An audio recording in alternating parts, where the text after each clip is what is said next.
Ready হয়ে গেছে ও কথা লইছে তো ঠিকঠাক মতো ঠিকঠাক মতো লইছি নাস্তা খাই দাও নাস্তা লইছে কত খাওয়া দিই অভিযোগ দিল ঠিকই তা এরা যদি অফিস হতো মনোযোগী হতে হইব কথা শরীর স্বাস্থ্য তো ঠিক রাখবে চিন্তা করবা অভিযোগ খামখাত বেশি আজকে কয়েকজন ফরেনার ক্লায়েন্টের লগে মিটি যদি সময় দেখতে তাই কি তুমি খাওয়া দাওয়া করবি আচ্ছা তুই আর যারা খাইয়া দেবে না আমার খাবার সময় সেই আচ্ছা তে দাও খাইও ফোন দাও চনি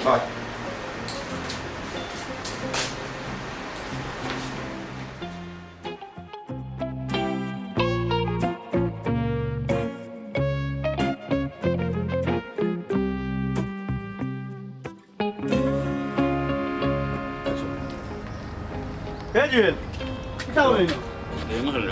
গেম খেলাই রে তুই তো বড় আগল খালি গেম লইয়া গাঁৱত যে কিতা ঘটনা ঘটে এটা কোনো খবর রাখছ নি কিটা করছে গাঁৱত বেটা 2 দিন পর খালি চুরি হয়ে যায় সুর তো বাড়ি গেল কত 2 দিন আগে হইলো ফুবর গাঁৱত এর 2 দিন আগে হইলো ফজমর গাঁৱত আর কত রাত হইলো আমরা গাঁৱত ই যে আরে চুরি বাড়ে গাঁৱত তো আতঙ্ক শুরু হয়ে গেল বেটা তো আমি কিটা করতাম ইটা দায়িত্ব হইল গিয়া চেয়ারম্যান মেম্বারর তারারে গিয়া হইতে ও তার লাগে বাংলাদেশের কোনো উন্নতি হন না আমরা হইলো গ্রামের যুব সমাজ আমরা যদি উদ্যোগ না নেই তাইলে চেয়ারম্যান মেম্বারে কিতা করবো ও তে প্রতিবাদ করা লাগবে নানি আমি প্রতিবাদ করলে যদি তুমি খুশি থাকো তে করলাম ভাই সব গ্রামের মানুষ সবে শুনুকা আমরা প্রতিবাদ করলাম গ্রামে চুরি বেড়ে গেছে আমাদের তরুণ সমাজ যারা আছো সবাই এক হও দূর তুই এটা পাগল বেটা তোর লাগে না বউ ঠিক হইছে না দূর আমি আমার গেম খেললাম তে তুমি এই আমার খান্দাত বউ খানে হ্যাঁ বাজারে কোনটা লাগবো নি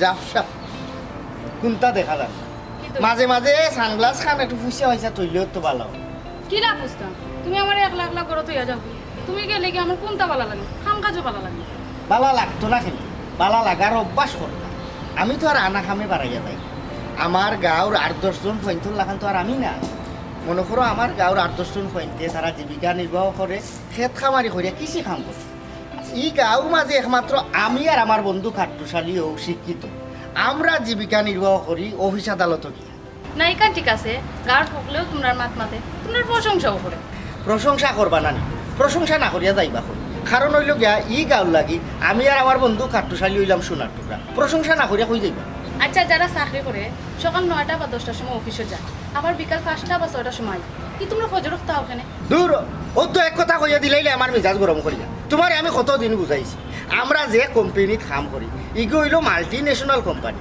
সারা দিন আমরা কাম করি আর রাস্তার রায় টেকা পয়সার হিসাব করতে করতেও আমরা যাই আর আমরা একটু ওভার টাইম বাড়াইয়া করি তুমি মনে করো নি আস্তা জিন্দিগিও বাঙ্গা করো থাকতাম আমরা কিতা বিল্ডিং উল্লিং তুলতাম না আমরা কিতা হারা জিন্দিগি ওলা থাকতাম ই গাঁৱৰ ধনী অকলৰ লিষ্ট কিতা আমরা নাম আইতো না আমরা কিতা মানুষরে লাইন লিলা দিতাম না নাও বাঙ্গা করো থাকি চিতাই তুমি খানোকা কইছি তা মাত মাত্তায় না খালি বাদ চাইটা খাইতায় গরো থাকতায় আর আমার জিনিসপত্র একটু খেয়াল রাখবো বুঝছো নি কাপড় চোপড় যেটা অফিসত লইয়া যায় ওটা একটু দোয়া মোছা করবি ভালো লাগে না লাগা করোর বাবির গেছে গিয়া গপসপ করো না কেন আমি গেলে কি তোমার ভালো লাগে না এখান কইলে আমি কাম করতাম পারবো কইবা খাটুশালী ভাই বাড়াই যাও ভাই আমি রেডি আচ্ছা তা আগুয়াই যাও যাও গরো যাও চিন্তা করিও না কোনটা লাগলে বাজারত কইও ফোন দিয়ে কই দিও আইও বাড়াই যাইও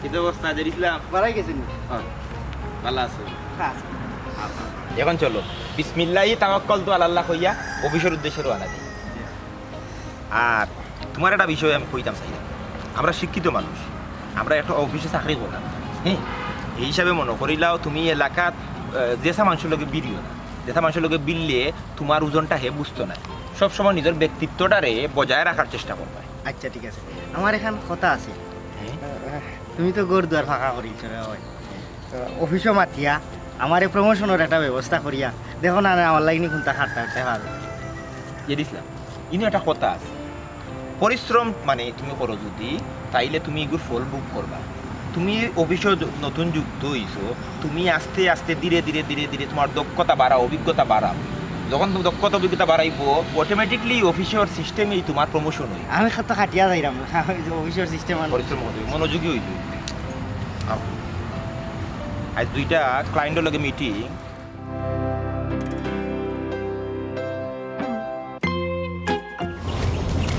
ভাবি কই যাই না কলজারন বাপের বাড়ি ছিলাম একলা একলা করে তো ভালো লাগে না আর তোমার বাড়ি তো অফিসে থাকো এলাইন ভাবলাম কলজারন বাবির লোকে একটু গপসপ করে সময় কাটাই ও আচ্ছা আচ্ছা তোমরা দেখলে আসলে গর্বে বুকটা ফুলি যায় ওদের জেডিসলাম ভাই সকালে উঠে অফিসে যায় কাটুশালী ভাই সকালে উঠে অফিসে যায় এটা আসলে আমরা গাঁৱত গর্ব এটা দেখলে আসলে আমরা খুব ভালো লাগে তুমি তাই দোয়া করবাই রে ভাই তুমি তাই দোয়া করলে আরো উন্নত হইব তাই না দোয়া আছে ভাবি আর খান কথা যে কাটুশালী বাইরে আর জেডিসলাম বাইরে কইবা তারা তো সকালে উঠে অফিসে যান গিয়ে আর আমি তো ঘুম থেকে উঠতে উঠতে লেট হয় আর গাঁৱত কিন্তু চুরি বাড়ি গেছে ও কথা কারণ তারারে কইবা কলজারন বাবিরও কইবা যে সাবধানে থাকতা তুমি জানো সাবধানে থাকবা খালি গাঁৱত নাই কিন্তু আশেপাশে 2-4 গ্রামও সারা চুরি বাড়ি গেছে ভাবি ওই ওই শুনছি সেদিনও তো আমরা গাছ চুরি হইল। খালি সেদিন নাই ভাবি আপনার গাঁৱত সব সময়ও চুরি হইল আর ইদানিং একটু বেশি বাড়ি গেছে ধন্যবাদ তোমারে আমরা ফোন আমরা সাবধানে থাকবো না তোমরাও সাবধানে থাকো আচ্ছা কলজারন বাবিরে কোন যে মনে করে আচ্ছা তুমি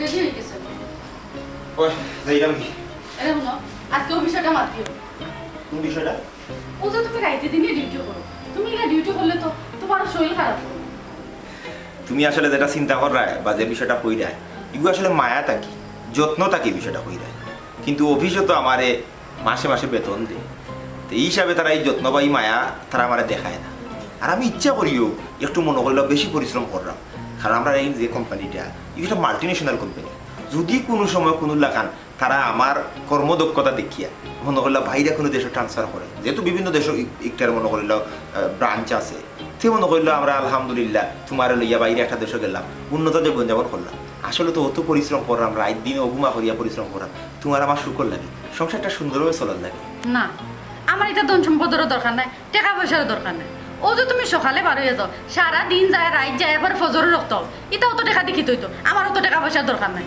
আমি ওই হিসাবে তো আমার একটা সময় দরকার ঠিক আছে আমিও বুঝলাম আর এই বিষয়টা লাগে আমার নিজের কাছে মানে নিজের গিল্টি লাগে যে আমি আসলে তোমার পর্যাপ্ত পরিমাণে সময় দিতে পারি কটা দিন একটু সুন্দর বাড়াও আমি যদি একটা প্রমোশনের বস্তু হয়ে যায় তো ইনশাআল্লাহ ওখানে আপাতত আর কি বসগুলোর একটু ম্যানেজ করিয়ে চলা লাগে যারা আমি যাই যাও একটা কথা কি তা জানো গাঁও মানছি যে সময় তোমার লিয়া মাতামাতি করে আমার খুব গর্ব লাগে হয় তুমি শিক্ষিত ভদ্র বালা চাকরি করো আমার খুব ভালো লাগে কেন মিয়া একটা জিনিস জানানি করে যাবে সব সময় নিজের গুছাইয়া নিজের ব্যক্তিত্বরে বাঁচাইয়া চলাফেরার চেষ্টা করছি এই কারণেই হয়তো আমার অর্থ সম্পদ কম হইতে পারে অর্থর অভাব থাকতে পারে কিন্তু আমার ইজ্জতের অভাব নাই এলাকার মোটামুটি সবেও আমার একটু সম্মান দে ইজ্জত দে বা মায়ার চোখে দে তো ঠিক আছে যাই গিয়ে আচ্ছা যাও আল্লাহ ভালো আর কিছু লাগবে উপনি করো না লাগলে আমি ফোন দিয়া ফোন না খাওয়া দাওয়া করিও দুপুরে আচ্ছা খাইবি ঠিক আছে অসুবিধা নাই তুমি ভালো থাকি আচ্ছা হ্যালো জেড ইসলাম যাও আল্লাহ ভালো হ্যালো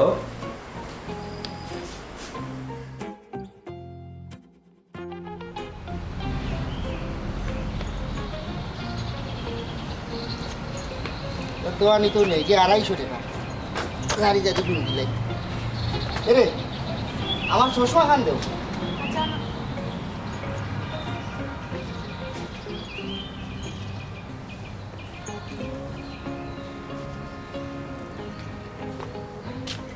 থাকো করিও বললে কইও লাকড়ি আর ভাড়া লাগতো না এই টুকরা একদিন দেউরি খান দাম তো দেখা যাবে আচ্ছা আচ্ছা তাহলে আমি যাই রাও আচ্ছা দেখি আর যাইও আচ্ছা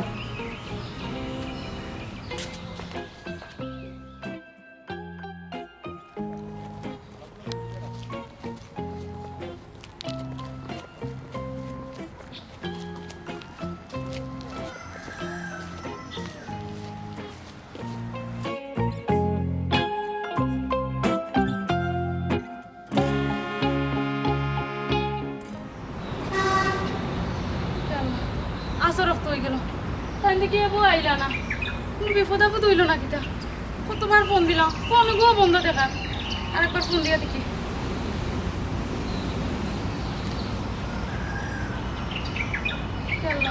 তখনও তো ফোন বন্ধ দেখা। কিতা করতাম আমি? তুমি বিপদ হইল না কিতা কিতা করতাম? যার ফল যার বাবের কান্দা যে দেখিয়া খাট্টশালী ভাই আইসিন।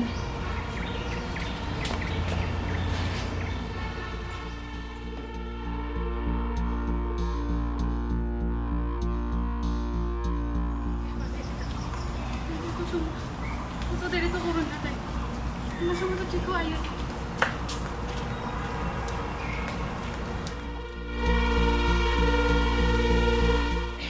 ভাবি, ও ভাবি, আমি ময়না মারো। কিতা গো কি হইছে? ভাবি পয়সা পাইছেন নি? না, তাই তো এখন আইছুন না। তোমার জন্য আইছুন না? না ভাবি, এবো তো আইলা না। বুঝলাম না, তারা তো সকালে বার হইয়া যায়। কোনোদিন ফজরের রক্ত হয়, কোনোদিন ফজর বাদে হয়। আজকে তো ফজর গিয়া জোর গিয়া এখন তো আসরও রক্ত হয়ে যায়। এখনো পর্যন্ত আইলা না, কোনো বিপদ আপদ হইল। ও চিন্তা তো ভাবি আমিও করলাম, এর লাগে তো আপনার কান্দা তাইলাম। এবার তাইটা আমি ফোন দিলাম, কিন্তু ফোন তো জান না। তুমিও ফোনে খাই দেয় না? ইয়াল্লা, আমিও তো তাদের সকাল থেকে ফোন দিলাম, বারবার চেষ্টা করলাম, কিন্তু তার ফোনও তো ফোন জান না। বুঝলাম না কি তো হইলো, কোনো বিপদ আপদ হইল কিনা। এরে তারা তো বেশি শিক্ষিত, গাঁও কোনো মানুষ ইঞ্চি অংশা করি আনি কোনো আটকে রাখি দিল না। ভাবি তারা কেন আটকে রাখো? আর গান মানুষ তো তারা বালা পায়। কেন কইও না গো, বালা পায়। মানুষের মনের ভিতরে যদি ইঞ্চা আমাই যায় তো মানুষ গুরুত্বও করতে পারে। কি কে কি মানে ইনশা করিয়া কিতা করি রাখতে আল্লাহও জানে। কই গো ফুলজারান ভাবি, কিতারে ভাই খাট্টশালী ভাই আর জেড ইসলাম রে প্রশ্ন দাও আটটাইয়া রাখেছো। ফোন আইলো। হ্যাঁ কোনা রাখছো? তাই তুমি তাই না তাই। কার বাড়িতে? ও আব্দুল শহীদ যে তাইনোর বাড়ি। কিতা কই? কোন সস্তি? আমি কইছিলাম না গো কই। আমার মনের মাঝে কিতা কিতা করেন। কি কি ইনশা করিয়া কিতা করি রাখছে। কার বাড়িতে কইলো? খাই মনে আয় দেখি রাস্তাঘাটে করে খাইনি। আয় সকালে সকালে আয় গোবন। ভালো করে বুঝি না। একটা দিন তাকে মোবাইলের ভিতরে গেম না কিতাও দেখালে ভালো করে কইও যাইতে পারেন। মনে করে দেখি কিতা কইতো। ভাবি আমার মনে হয় আব্দুল শহীদ কইছে। আও ওই আব্দুল শহীদ কইছে।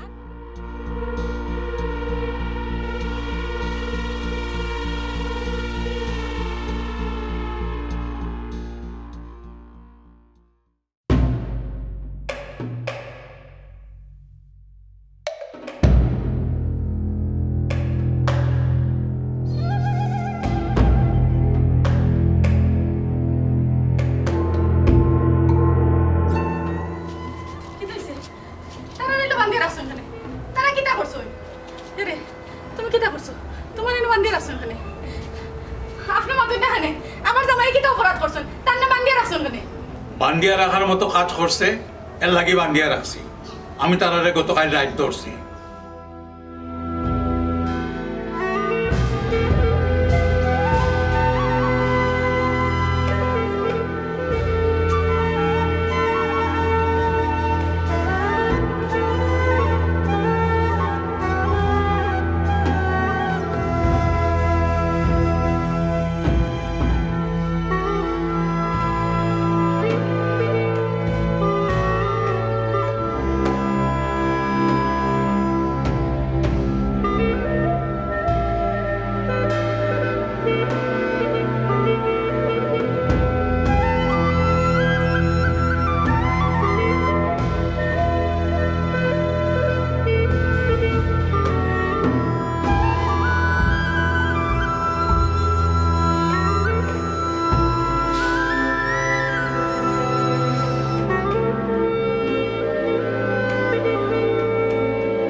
আপনারা চুরি করছেন? আপনি চোর? আপনি নমারে কইলা আপনি চাকরি করেন? শুনো, তারা কথাবার্তা শুনিয়া মনে হয়েছে তারা শিক্ষিত, তারা পেশাগত চুর নাই। এর লাগে আমি তোমার তার পরিবারের খবর দিছি, অন্যথায় আমি পুলিশও দিলাম নে। বিশ্বাস করুক তারা চোর নাই। আমার জামাই যদি চোর হইতা অন্তত পক্ষে বহু হিসাবে কেন আমি বুঝলাম না। তাই তো শিক্ষিত মানুষ, চাকরি করুন, তাই চুরি করতে পারেন না। হেরে আপনি কই না কেন? আপনি চুর নাই, আপনি তো শিক্ষিত মানুষ, আপনি চাকরি করুন। আমার জামাই তো চুর হইতে পারে না, আমি তো কোনো চুরে বিয়া করছি না। আপনি কই না কেন? ভাবি মধ্যবিত্ত হইয়া ঠেকছি, আত্মসম্মান বিসর্জন দিতাম পারলাম না, আবার আত্মসম্মান রক্ষা করতে পারলাম না।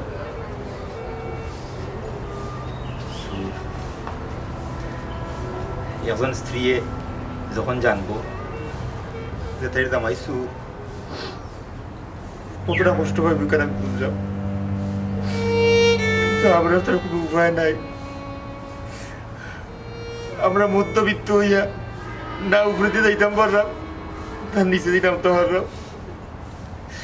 আমরা লেখাপড়া করছি, শিক্ষা গ্রহণ করছি, কিন্তু এই শিক্ষা অনুযায়ী, যোগ্যতা অনুযায়ী আমরা কোনো কাম করতে পারলাম না, আমরা জীবিকা নির্বাহ করতে পারলাম না।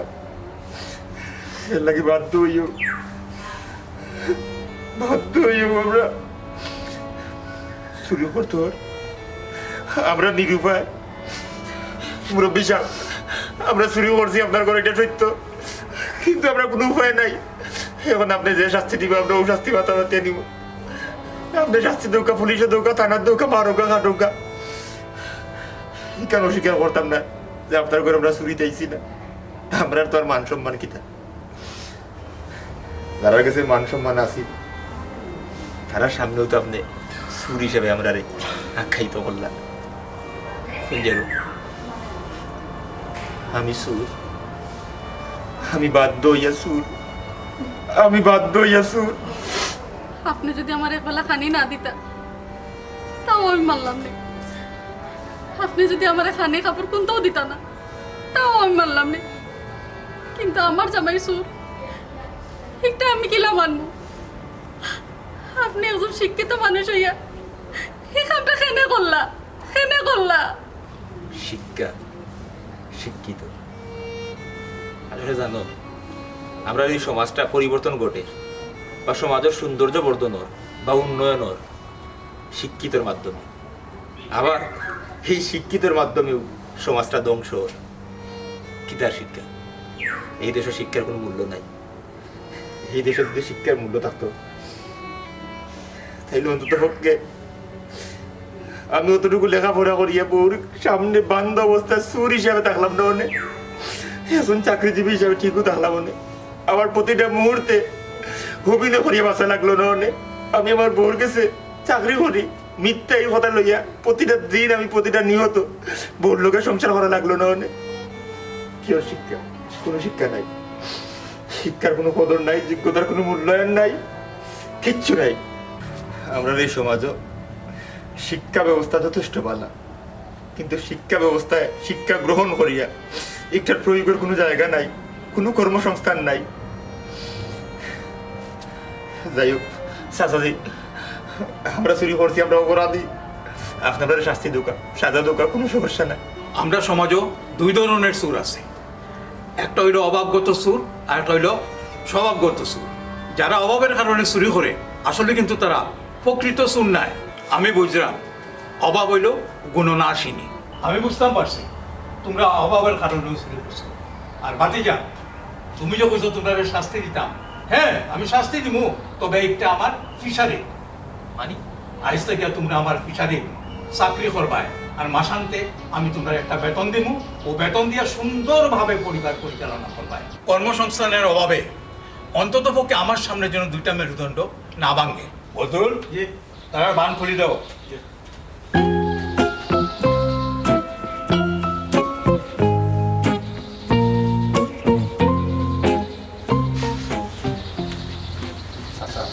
সময় লগের মহৎ, আপনি ক্ষমা করিয়া বদান্যতা এবং উদারতার পরিচয় দিলেন। ইনশাআল্লাহ আপনার এই মহৎ গুণর যথার্থ ব্যবহার আমরা করব। আর আমার অভিনয় করা লাগবে না, অন্তত পক্ষে এই মুহূর্তে আমি ছোটো মোটো হইলেও এখন চাকরি কি যে